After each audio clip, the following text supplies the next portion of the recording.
ಹೆಣ್ಮಕ್ಳು ಮನೆಯಲ್ಲಿ ಮಕ್ಕಳನ್ನ ನೋಡ್ಕೋಬೇಕು, ಮನೇಲಿ ಹಿರಿಯರನ್ನ ನೋಡ್ಕೋಬೇಕು, ಹೆಚ್ಚಿನ ಜವಾಬ್ದಾರಿ ಹೊತ್ತ ಹೆಣ್ಮಕ್ಳು ಇವರು. ಎಷ್ಟೋ ಜನ ಸಿಂಗಲ್ ವಿಮೆನ್ ಇವರೆಲ್ಲ ಕೂಡ ವಿಧವೆಯರು, ಎಷ್ಟೋ ಜನ ಮನೆಯಲ್ಲಿ ಜವಾಬ್ದಾರಿಯುತ ವ್ಯಕ್ತಿಗಳು ಇಲ್ಲದೆ ಇರೋಂತ ಮನೆಗಳಲ್ಲಿರೋರು.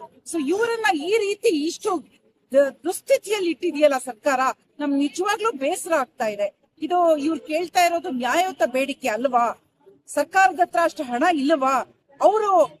ಅವರ ಸಂಬಳಗಳನ್ನ ಮಾತ್ರ ಹೆಚ್ಚಿಸ್ಕೋತಾರೆ, ಅವರ ಬೆನಿಫಿಟ್ಸ್ ನೆಲ್ಲ ಹೆಚ್ಚಿಸ್ಕೋತಾರೆ.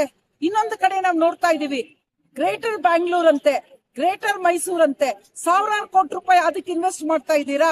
ಆದ್ರೆ ಈ ಬಡ ಹೆಣ್ಮಕ್ಳಿಗೆ ಕನಿಷ್ಠ 15,000 ನಾವು ಕೇಳ್ತಾ ಇರೋದು. ಗುಜರಾತ್ ಹೈಕೋರ್ಟ್ ಹೇಳಿರೋದು ಇವ್ರನ್ನ ಸಿ ಮತ್ತೆ ಡಿ ಗ್ರೂಪ್ ಎಂಪ್ಲಾಯೀಸ್ ಅಂತ ಪರಿಗಣಿಸಬೇಕು ಅಂತ ಹೇಳಿ. ಇಂಡಿಯನ್ ಲೇಬರ್ ಕಾನ್ಫರೆನ್ಸ್ ಅಲ್ಲಿ ಇವರನ್ನ ಸರ್ಕಾರಿ ನೌಕರರಾಗಿ ಪರಿಗಣಿಸಬೇಕು ಅಂತ ಹೇಳಿ.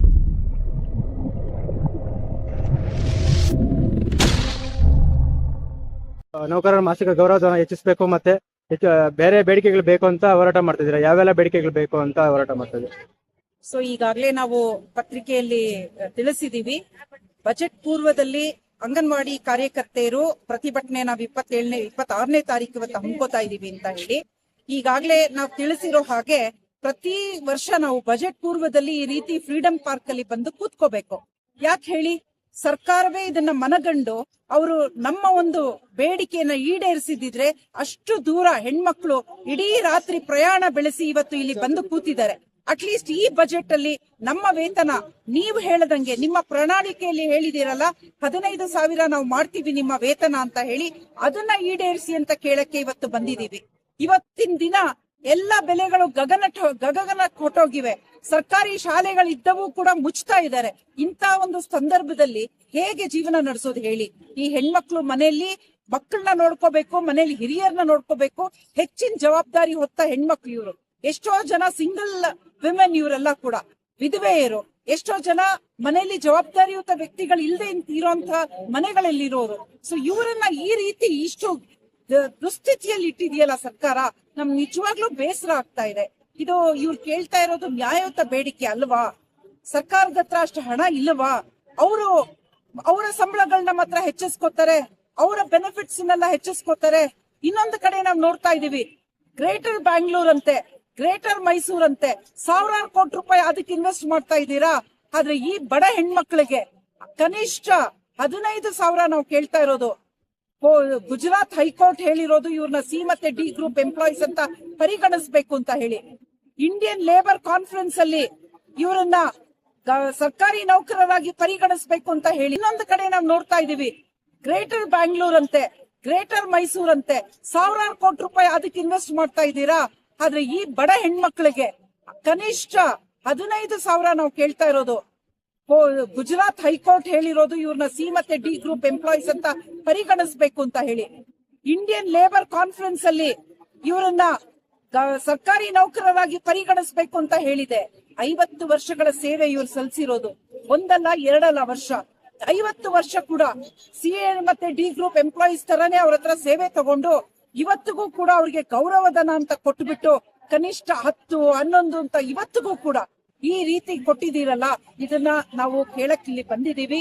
ನಮ್ದು ನ್ಯಾಯಯುತವಾದ ಬೇಡಿಕೆ ಇದು. ಕೂಡ್ಲೇ ಈ ಬಜೆಟ್ ಅಲ್ಲಿ ಅನೌನ್ಸ್ ಮಾಡಬೇಕು ಅಂತ ಹೇಳಿ ನಾವ್ ಇವತ್ತಿನ ಈ ಪ್ರತಿಭಟನೆಯಲ್ಲಿ ಕೇಳ್ತಾ ಇದೀವಿ.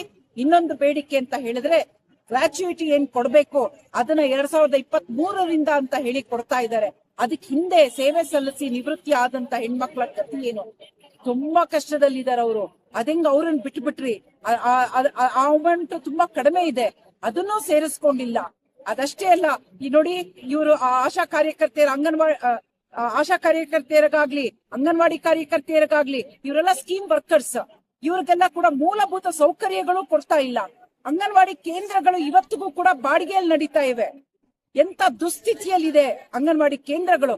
ಅವನ್ನ ಸರಿಪಡಿಸಬೇಕು. ಕೂಡ್ಲೇ ಓನ್ ಬಿಲ್ಡಿಂಗ್ ಅನ್ನ ಕಟ್ಕೊಡ್ಬೇಕು ಸರ್ಕಾರ ಅಂತ ಹೇಳಿ ಈ ಬೇಡಿಕೆಯನ್ನು ಕೂಡ ನಾವು ಮುಂದಿಡ್ತಾ ಇದೀವಿ. ಅಷ್ಟೇ ಅಲ್ಲ, ಅನಾರೋಗ್ಯದಿಂದ ಬಳಲುವಂತ ನಮ್ಮ ಅಂಗನವಾಡಿ ಕಾರ್ಯಕರ್ತೆಯರಿಗೆ 2 ಲಕ್ಷದ ತನಕ ಅವರಿಗೆ ರಿಎಂಬರ್ಸ್ಮೆಂಟ್ ಕೊಡಬೇಕು ಅಂತ ಕೂಡ ನಾವು ಬೇಡಿಕೆ ಇಟ್ಟಿದೀವಿ.